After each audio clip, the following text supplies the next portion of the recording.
Hello, everybody, and welcome to this episode of the Closers Podcast. I am your host, as always, Marco Alvarado, and joining me, as always, is Quinn, the Moondog Kalani. Quinn, how are you? I'm ready to howl at the moon, brother. There we go. Before we jump into today's topics, I just want to say, as always, please follow us on Instagram at The Closers Podcast, on Facebook at Closers Podcast, and subscribe to the YouTube channel. We are The Closers Podcast. Share these episodes with your favorite people so we can build a community of favorite people. We're going guestless today. There were some logistical malfunctions, I guess you could say, that happened with the guest that was lined up. Maybe we'll be able to have that person on in the future, but we'll see. Towards the end of the episode, we do have an announcement, but until then, we will hit on that at the very end. Quinn, we were trying to figure out kind of some things to talk about, and you mentioned that you are not in favor of participating in the vaccination for COVID-19. Well, you're a little sussed out. It's not that I'm not in favor, but I am sussed out. This has been like record speed for a vaccination turnaround, and my trepidation is the potential side effects if it was rushed down the road. You know, there have been gazillions of instances when products have been pushed into the American marketplace without due diligence, only for symptoms and side effects 10, 20 years, another generation to show up, and then they're like, oh well, you know, we left boron and uranium in the vaccine, so yeah. We're not surprised that your, grandchild had 3 eyes and 3 tits, like, right. So I'm a little nervous about it. I don't know. Maybe it's unfounded. What do you think? How do you feel about it? I don't think I'm going to be one of the first people to get the vaccine. Oh, for sure not. I'm definitely not. I'm not definitely being patient zero, but maybe roll out phase 3, phase 4. Yeah, I think phase 3 is probably my sweet spot. I'll kind of wait a minute. Also because I am in a lesser, I'm in a category of people that it would be inclined, that is most likely to be less affected by the virus. So on the priority list, I would be lower, as would yourself. So maybe even if I wanted to be one of the first ones to get the vaccine, I wouldn't be able to. I'm not sure how that whole process works, but I mean, just from thinking about it, I do see the risks. I mean, there's always risks when you put anything in your body, regardless if it's a vaccine or alcohol or any sort of, drugs. But that extra plate of lasagna. Yeah, or that too. There's always a risk in anything that you put in your body. But I feel like the vaccine is the only way that us as Americans can get back to our normal lives, because we have decided to not sacrifice anything that really would go as far as to effectively combat this virus without a vaccine. Right. We're still eating out. Yeah, New Zealand, we are not. Yeah, in New Zealand, they're fine. In I believe it was Taiwan and some Southeast Asian countries, they have zero cases. They've been able to put on music festivals. They're doing full-on rugby matches in New Zealand. Yeah, the extremes that we would have to go to in order to combat this virus without vaccinations, we don't want to go that far. So this is the only way that we can solve this. And it's just kind of ironic how a lot of the people that don't want to abide by the restrictions imposed by the government in order to combat COVID-19 are the same people that don't want to take the vaccine. Right. It's pretty ironic to me. It's ironic, but it doesn't surprise me. The more and more I think about it, I feel like it's ingrained into the American DNA at some level to almost be a dissenter. When something is promoted to be the way something should be done, it's almost the American way to be like, I'll go the other way. Yeah, I mean, I see that. I mean, the yeah, birth of our nation is marred by violent dissension. that's true. You I know, just feel like there's multiple sides to that dissension as well. oh yeah, So no, it's there's countless variables, but just in a broad sort of sure. perspective. I don't disagree with that. It's just there is a time and place where that sort of thought is definitely necessary. But for that to be your default response to any sort of suggestion or any sort of restriction placed on something in order to help you Right. with your best interests in mind, and you're just like, you're trying to help me? Well, I'm just going to go the other way and not take your help and make my life a lot more difficult because that's the American way. It's like, I respect that thought process to a degree in certain situations, and in most situations I have grown to strongly dislike that part of American culture personally. Right. It's a little it can be self you're inducing harm on yourself by abiding by that philosophy if you live and die by that, you know. Personally, that's my experience, but I mean, obviously there's people who have had many different experiences with that concept. Right. It's going to get hard to get right wingers to abide in by any philosophy. Hell, but there's so many layers to it. Like, at some point, you know, for those that don't want to hop on board with mandates or, you know, advisory things, you know, I'm about to fly back to California here soon, and while I'm not required to do a quarantine, I'm gonna do a quarantine. Mm-hmm. But I understand why people would push back against that, especially considering when our leaders often fail to abide by these very specific mandates. And I'm talking specifically to you, Gavin Fuckboy Newsom. Yeah, that was pretty bad. That was pretty bad. You and your Napa Valley shindigs. Yeah, that was pretty bad. For those of you who do not know, out here in California, there was restrictions placed on gatherings more than 10, I believe, again, and there was more, you know, the same restrictions that we've had basically since March have been reapplied to the state. Back to purple. Yeah, back to purple, back to the most severe restrictions to date. But right after Gavin Newsom reapplied those restrictions, he was like seen at like dinners, at like parties. He was seen just he went to a birthday party for a lobbyist in Napa Valley. I mean, one, concerning, why are you at a birthday party? And two, why are you at a birthday party for a lobbyist? Yeah, exactly. It's very sus, very sus, very sus. So, I mean, on one hand, I understand it where it's, you know, when your overlords aren't abiding by, you know, the things that they're mandating upon you, I understand why people are hesitant to take it as serious as they should. Yeah. Or as we all should when, you know, the elite class aren't. Sure. I understand it to a degree. To a degree. Yeah. I do want to say something that is not 100% confirmed.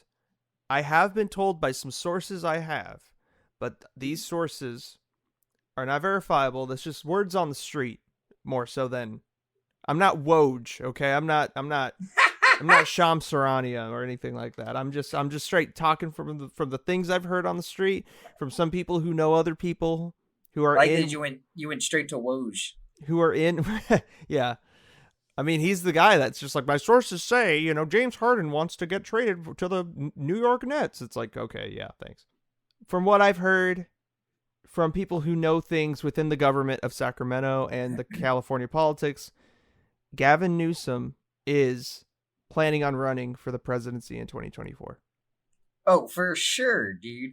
For sure.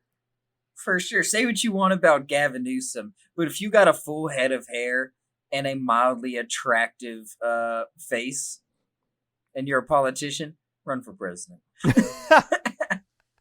Run for president. Dude, it's, yeah. For sure. If anyone thought that the governorship of California was a stay and not a stop, foolish. True. Foolish. Unless your name is Jerry Brown. Yeah. Old Sleepy Jerry. Old Sleepy Jerry. Let me tell you something.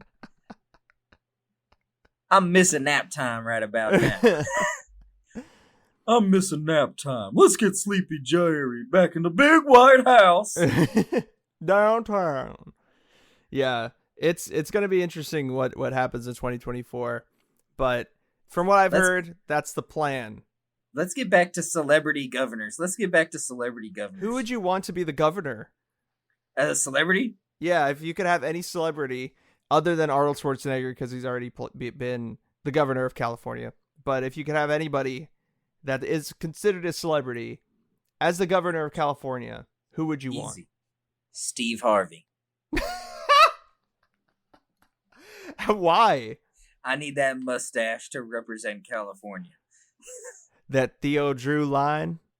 Yeah. Come on, man. Steve Harvey. This dude is the host of Family Feud. Family Feud is the greatest game show in American history. I don't know about that. Oh, for my money. I fucking love Family Feud. Okay. And the host of Family Feud is the translator, is the sinew that connects us together, not only as Americans but as family members. Man, I used to think Family Feud was the most janky ass game show ever. Dude, because it would come on like the janky ass game show network channel when I was growing up.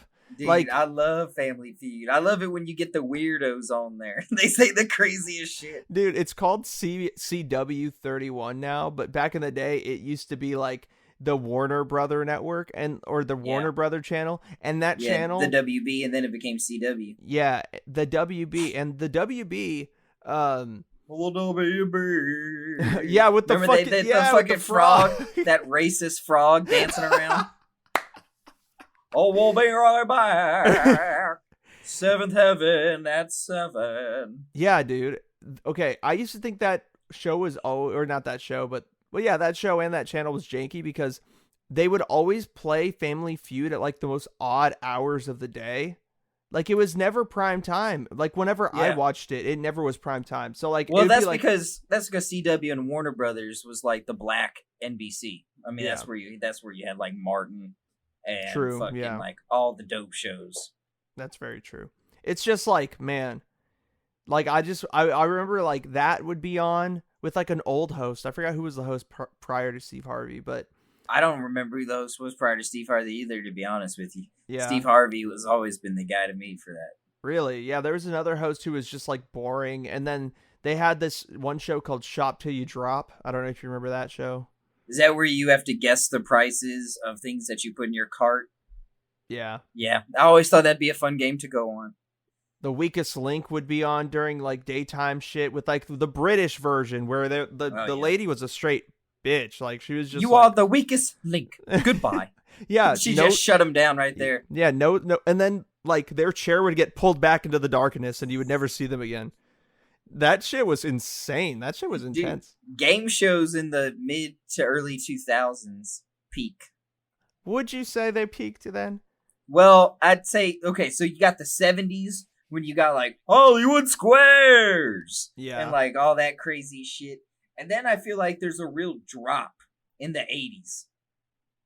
And then in the 90s, things start to pick back up. You know, Jeopardy comes around. Yeah, with Alex Trebek. Well, Alex Trebek picked up the Jeopardy shit in the 80s. I have no idea. I don't remember Jeopardy before Alex Trebek. Well, Alex Trebek is the first host, was it? You know who should replace Alex Trebek? Who? The fucking Reading Rainbow dude. LeVar Burton. LeVar Burton, bro? That'd be kind of sick. Yeah, man. That'd be kind of cool. I would love that. I saw that online and I was like, oh, that's perfect, dude. 1984, first episode. 1984 with Alex Trebek. But there was original, there were other episodes in 64 and 74. Oh, wow. Yeah. It was like a reboot. Yeah, it was a reboot. Wheel of Fortune, Price is Right. Price is Right is also a pretty dope one. Price is Right is a pretty dope Dude, Price is Right is pretty sick. I always like, I don't know why, but it just brings comfort hearing that sound. You know, dun, dun, dun, dun, Right. dun, dun, dun, dun. I'm also a big fan of Drew Carey. I think Drew Carey's hilarious. It just, that sound makes me feel like I'm like 9 years old again, and I got to stay home from school because I faked a stomach ache, and I'm like eating my cereal, and I'm just like, I got my day off, motherfucker. Yeah. It was, so those were your stay-at-home go-tos? Yeah. Those midday go-tos? Yeah. Dude, I would always go to the darkness, man. I was like all in on Jerry Springer and Maury. Whenever I'd skip, dude, like around 1 o'clock when they would start dropping. Montel, I was big into Montel. Oh, Montel. Yeah, I would try to watch Maury and stuff, but it just kind of annoyed me. Oh, I just got fucking annoyed. I love that shit when you get some person, this fucking bitch been cheating on me, been fucking around my brother, and she gonna tell me it's my fucking kid. That motherfucker don't even look like me. And then Maury's just like, all right, are we ready for the results? And the crowd's like, yeah! I know the crowd is so animated. It's just like, what the fuck? And then he reads it and he's like, Jason, you are not the father. And then fucking the guy gets up, starts fucking like moonwalking and dancing. He's like, yeah, I told y'all. And then the fucking girl, who's usually like 450 plus, just like storms out of there. Dude, I can't believe this. Or the opposite. Dude, the opposite is always hella funny too. It's like, Jason, you are the father. And the dude gets up and runs to the back, and the chick like chases after him, and like the security, like, oh man, it's crazy. She's like, we can make it work. We can do this together. And she just hasn't picked up on the fact that this dude wants nothing to do with your ugly ass. Like, come on, bitch. Like, you really drug this man all the way to Murray? And then you put him in this terrible position in front of America, because he just should just be like, you ugly, and leave her. But it's also his fault, right? Because you should have never gotten involved with that person to begin with if you never wanted. Yeah, it is refreshing though. Every once in a while, where you'll see the dude and he'll be like, you know what, I'm gonna step up, I'm gonna be the father that I can be. Yeah.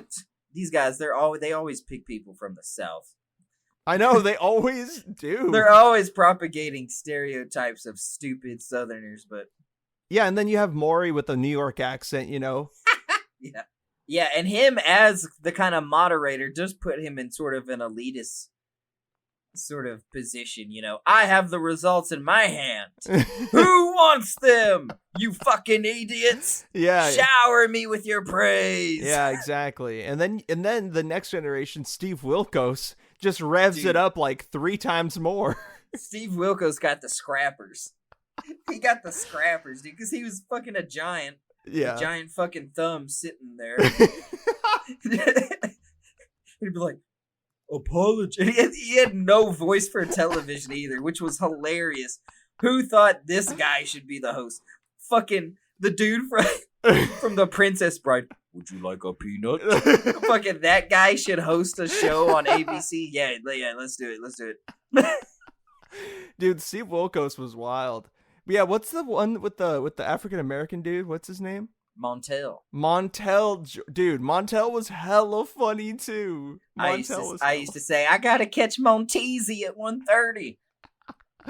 Dude, is Montel, what does he do now? Did he die? Oh, he super promotes CBD. Like, he's all about that weed life, that smoke life. He wants all that smoke. Montel Brian Anthony Williams is an American former television host, actor, and motivational speaker. He is best known as the host of the long-running daytime tabloid talk show, The Montel Williams Show, which ran in syndication from 91 to 08. Damn, dude. So he doesn't really do much anymore. But you know what's crazy? None of these guys evolved out of the Bat Boy tabloid side of this world. True. Into the Oprah side. True. Like, Oprah began as one of these motherfuckers. She'd have little fucking cracker midgets, like, wrestling around for all their entertainment. And then, now she has a book club and a fucking farm and all this shit. Yeah. Meanwhile, everyone else that was in this world was just like, nah, let's stay in the filth. Yeah, they just stayed. Apparently, Kamala Harris once dated Montel Williams. Well, that don't surprise me. Can you believe that? I can. Yeah. That's hella funny. That don't surprise me. Montel Williams is a player for sure, dog. You see how well trimmed his facial hair is, dude. With the pencil stash, dude. It's that pencil, dude. And those V-neck sweaters, or either the V-neck sweaters or the turtlenecks, bro. Dude, if you're rocking a turtleneck, bro, you are so confident in your dick game.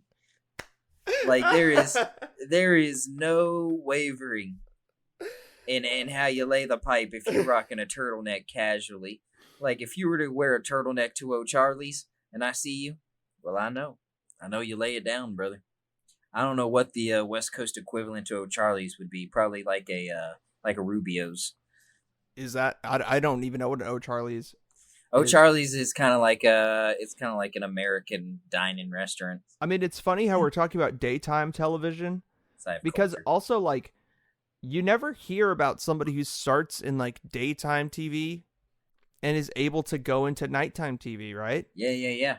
The only person, maybe, and I don't know what time this aired. It probably didn't air tonight due to the risque nature of it, the content. But Jimmy Kimmel started on The Man Show. Oh, God, that stupid show. That show was dumb. I hate that show. Looking back, I just remember women jumping on trampolines in bikinis and Jimmy Kimmel chugging beer. Yeah, that show was ridiculous. It's literally all I remember from that show. Definitely a product of its time, but regardless, that show was stupid and purported many stereotypes that nowadays we're like, oh my God, you know? Is it any less stupid than Saturday Night Live? Sorry. Current, like right now? Yeah, Saturday Night Live is not great. Oh yeah, no, it's trash too. I agree with that. It's just not funny. But you know somebody who stemmed from Saturday Night Live and moved into, hosting his own show, own late night talk show. Conan. Was Conan on Saturday Night Live? I think he was a writer. Oh yeah, okay. Also Seth Meyers. True. But the most infamous one is Jimmy Fallon. Trash. Oh yeah. Trash. Not great. Not my thing, man. Not my thing. He's pretty bad. Like I was never a Tonight Show person though. Like I didn't fuck with Jay Leno either. So.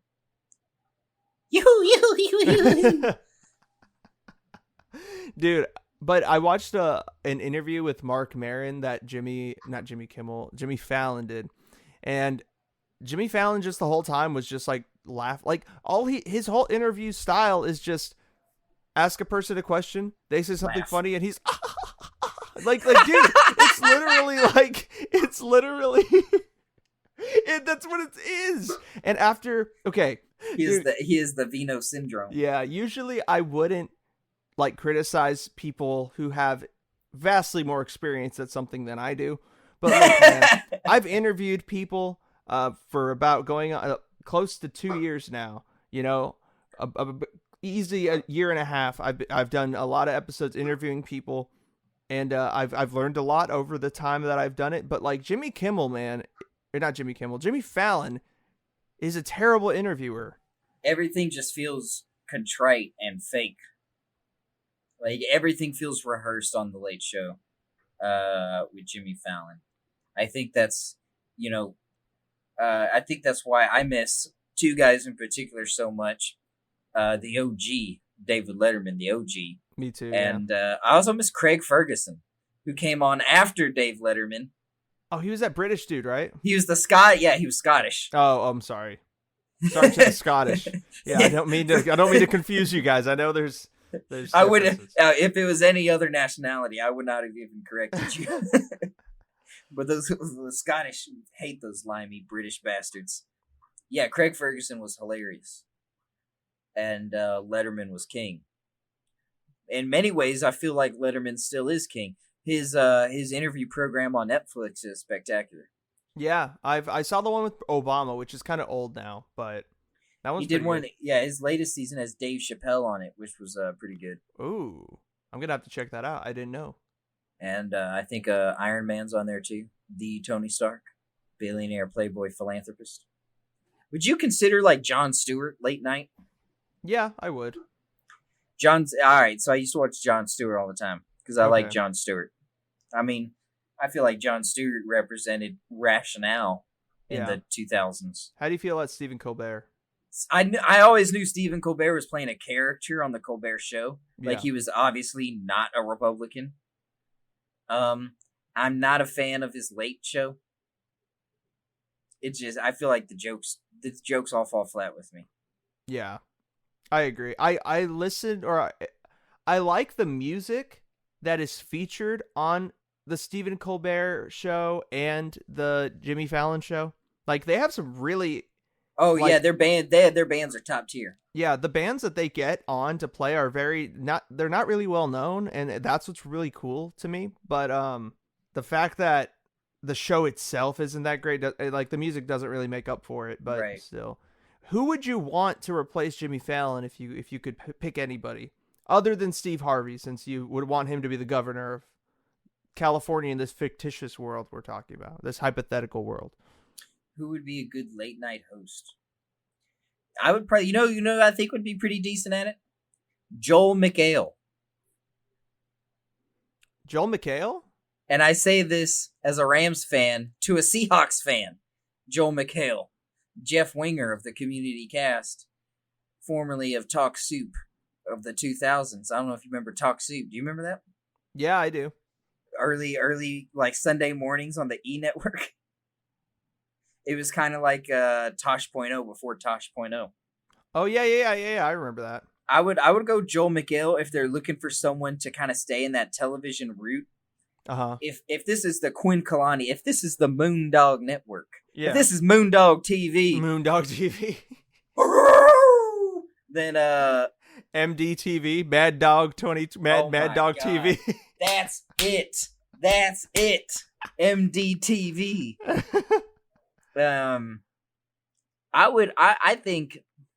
I think late night television in this format is antiquated.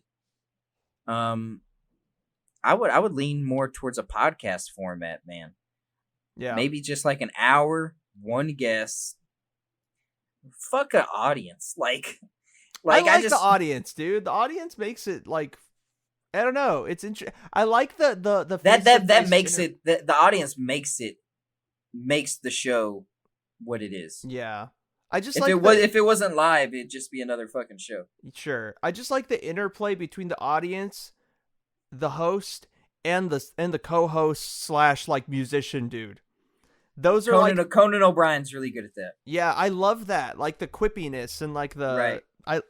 I don't know. And it's also like those shows are like the standard bearer. Like if you want to like kind of get some exposure, and you're an up and coming artist or an up and coming actor or up and coming creative person, like you get in on the Letterman show and oh my God, I'm on Letterman. Like, right. I got to do well here. I got to, come off a certain way that I want to come off. And I'll like basically solidify myself within the social landscape. And I mean, Joe Rogan's show is becoming kind of like that, but he's very selective with who comes on his show. And there's just less episodes a week, that come out. So it's like these late night shows still are like proving grounds for up and coming artists and actors and comedians to kind of get their names out there. Especially comedians. Yeah, to kind of get their names out there. I think it's almost just a marketing tool for the network, right? Because these shows are so network based. Yeah. The Tonight Show, ABC, The Late Show, CBS. I'm probably crisscrossing them, but and then you have actors who are tied to projects. Like if you notice, in all the Marvel films, where do they go? They go to Jimmy Kimmel.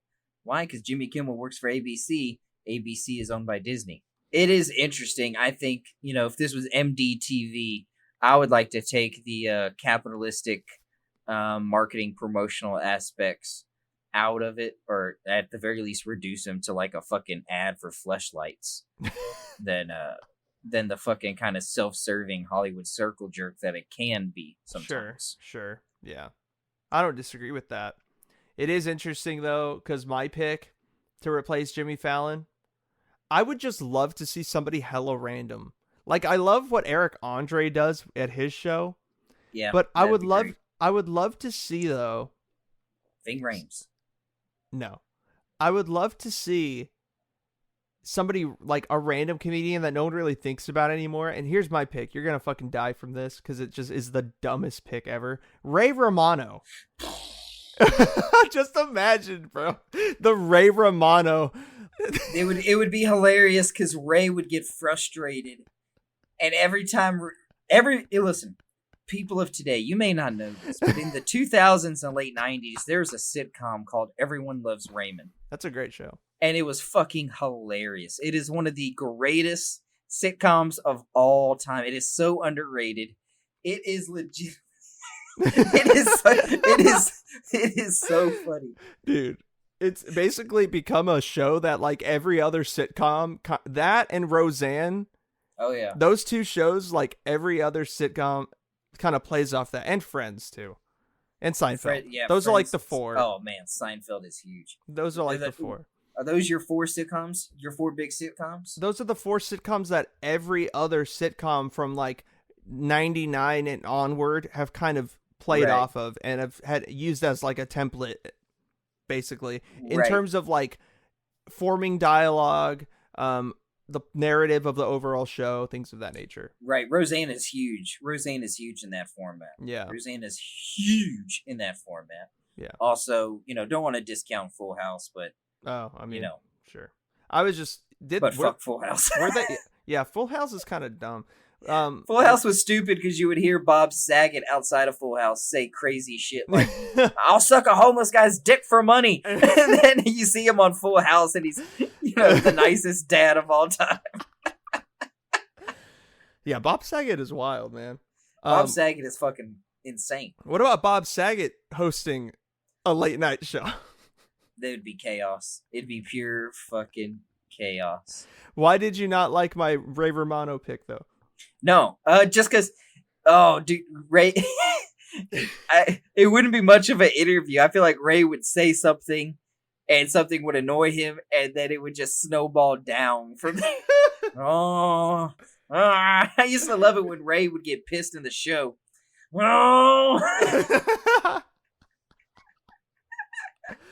He would just start talking in that nasally voice and you couldn't understand what he's fucking saying. Oh, do you remember the episode where you meet his cousin for the first time and his voice is way more nasally than Ray's? You mean the guy that plays his cousin in the show? Yeah. Because he's like a reoccurring character, right, in the show? Yeah, he's been in a bunch of stuff, bunch of different shows. He's a very, very deep voice. Yeah. No, that's the guy who plays his brother. Oh no, I don't. That's the guy who plays his brother. I don't remember the cousin. Yeah, there's a cousin who has an extremely nasally voice. I can't pull the reference out cleanly for you, so there's not much in going into it. I'm gonna look into it right now. It's Fred Stoller? Let me see. Yeah. Yeah, look at that guy's fucking face. Yeah, you can tell this dude speaks straight from the sinuses. I don't know if you remember, but he's in a scene in Dumb and Dumber when the dude, the big fat dude that dies of rat poison in Dumb and Dumber, he's on a phone in like a little like phone booth, and the guy walks up to him, he's like, "I need to use the phone." I remember. Okay. Yeah, okay. Yeah. That's hella funny. Yeah, that dude's been in a lot of things where he just like shows up randomly and says something. He's always that guy. Get off the phone. And so it just smacks the hell out of him. What a great career. That ideally, if my career could mirror that, you would want to mirror Fred Stoller's career. I could die happy. That's pretty great. I love that. I could die happy, man. I love that.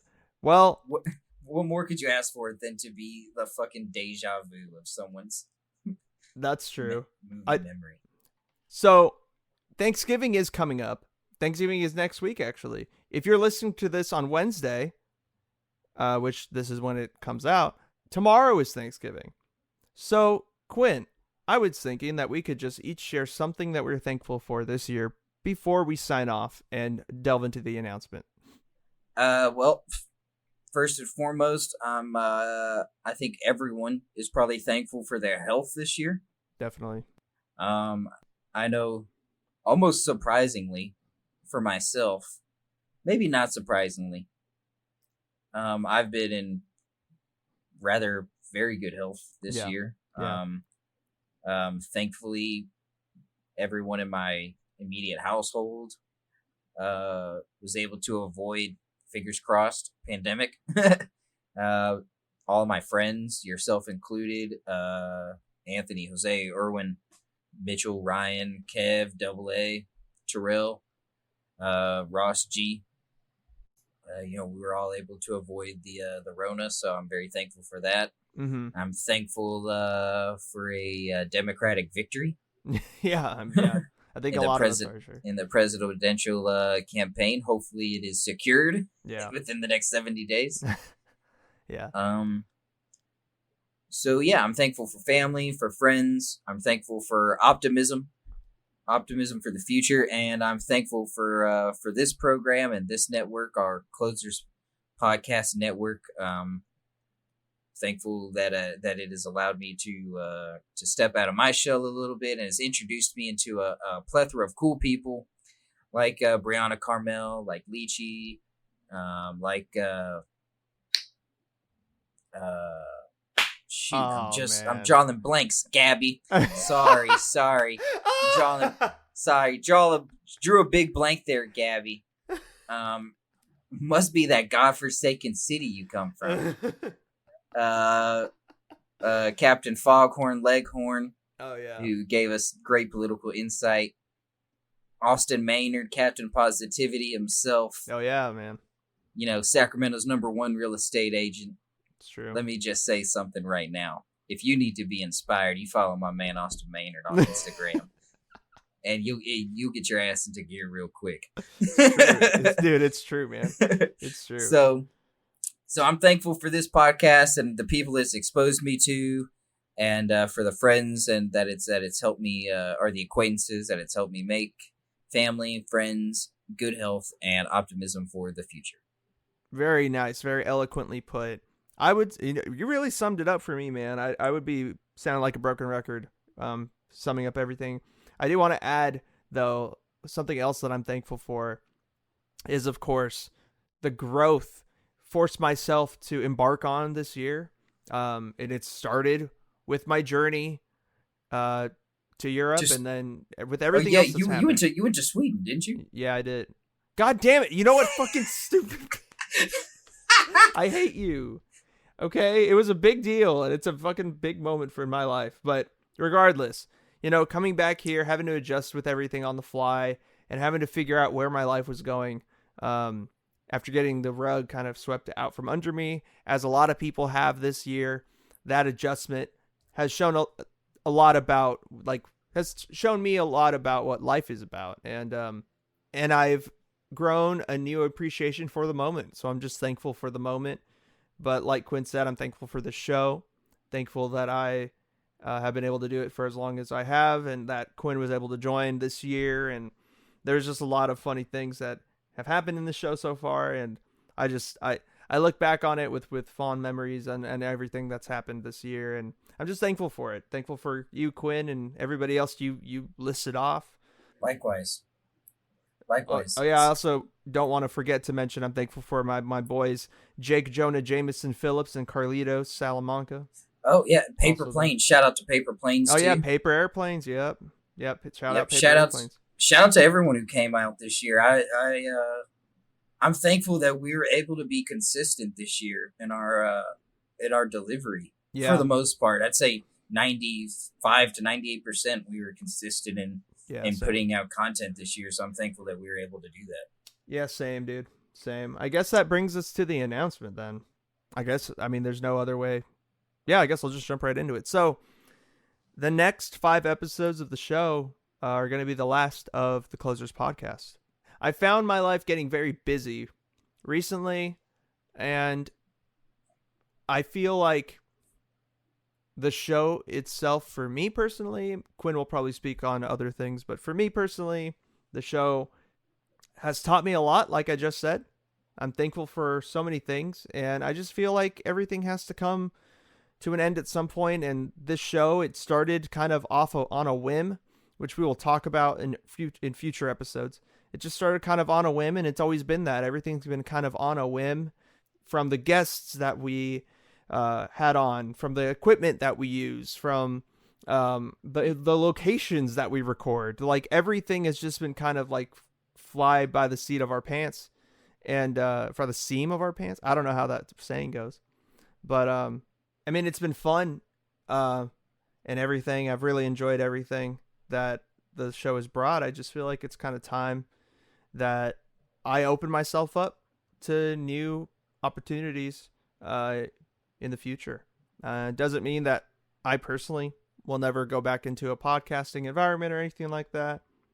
It's more just realizing that something's kind of, you gotten everything you kind of can out of a project, and I feel like I kind of have.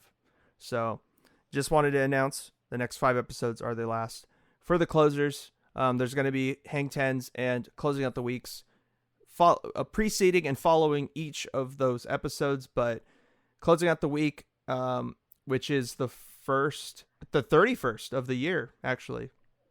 That'll come out then, that Friday, and that'll be the last episode of the network, from what I know. Quinn, do you have anything to add? Not particularly. I mean, like Marco said, yep, the network, we have kind of reached, not necessarily at the end of the road, but we've achieved what we set out to achieve by doing this. And it wasn't like we were, swinging for the fences. It was more or less just something that, like Marco said, that was drafted on a whim. And then, everything was played by ear up to this point. And, we played loose and fast, and I think that was the way to do it. We had a tremendous amount of fun. I know from the first season being probably like the DJ Jazzy Jeff of the first season, to being more of a hosting role in the second season was tremendous, and I'm eternally grateful for that. For myself personally, it feels like the right time. Much like Marco also said, my life is seemingly getting increasingly more occupied with a variety of different things, most of which is academic. So it just kind of is what it is. Yeah. I don't think this is a definite closing of the door on the Closers podcast. Mm-hmm. But for right now, we're definitely drawing down the gate. We are turning off the equipment. Yep. We are bringing things back behind the shelves, back behind the counters. Yep. We are starting closing procedures. We are. Which is beautifully poetic as the Closers. Yep. Starting to balance the tills and everything. That's right. That's right. And then over the next 5 weeks, we'll be counting the registers and cleaning things up. Yeah. And putting a bow on things. And yeah, it's been a blast. Oh, something that we completely neglected to say earlier and what we were thankful for. I am immensely thankful for the people who listened frequently, week in and week out. I want to give a special thanks to 2 friends of mine in particular who I know listened week in and week out. Mitchell Reeves, one of my best friends, one of my oldest friends, who was constantly sending me feedback and stuff like this. And shout out to Christian McGee, who also listened, who would repost some promos to her story too. So that's awesome. Yeah, thank you. So much. I'm eternally grateful for that, for the support, and closing the door, but we're not throwing away the key. Exactly. And I mean, since you hit on 2 more things you're thankful for, 2 more people, I'm thankful for my parents. From day one, they were supportive of me going down this road with podcasting, and they listened to almost every episode. Like, their support has helped me get to this point, because I mean, at the end of season 1, I didn't know if there'd be a season 2 or anything. I didn't have any plans for that, but the year went how it went, and it opened the door to kind of allow us to get the show to a point where we envisioned almost 2 years ago it could be at, and it got to that point, and it's something I'm very proud of. I always will be proud of it. And like Quinn said, maybe down the road things can, the situation and circumstances will allow for us to re-enter the podcast landscape, but we'll see. It'll be very interesting to see what happens. But for the next 4 weeks, at least, we're going to have 4 more episodes for you guys with guests. 4 of our favorite guests to have on. Yeah. Fingers crossed. We're hoping that everything kind of happens the way we think. Winter is coming. It's true. So over the next 4 weeks, we're hopefully going to have 4 of our favorite guests on to hang out with us for some of the last shows. And on the last podcast, we are going to go solo. Our first planned solo podcast that we've done. Most of the solo podcasts that we've done in the past have spawned from cancellations or things kind of getting in the way of guests being able to come on the show. So this is we're going to end it with the closers. Me and Quinn, we're closing it out. So that the last Wednesday of the year will be the last of the show for the Closers podcast. So that's right. Get ready to queue up your supersonic. Yeah, it'll be very, very fun. I'm looking forward to the last couple weeks doing the show. Wait, what day? What day is our last episode? The last episode, it's the last Wednesday of the year, which is December 30th. Hey, we could do that one in person. I mean, if things jive with that. Yeah, we'll definitely see what we can and cannot do, but we'll keep that in mind for sure. But for now, as always, please follow us on the Closers Podcast Instagram, which is at the Closers Podcast, on Facebook at Closers Podcast, and subscribe to our YouTube channel. We are the Closers Podcast. I will be hitting you with a closing out the week on Friday, and Quinn will be back with you on Monday for a Hang 10. So, without any further ado, for the Closers Podcast and Quinn Kalani, I am Mark Alvarado, and we'll talk to you next week. Thank you.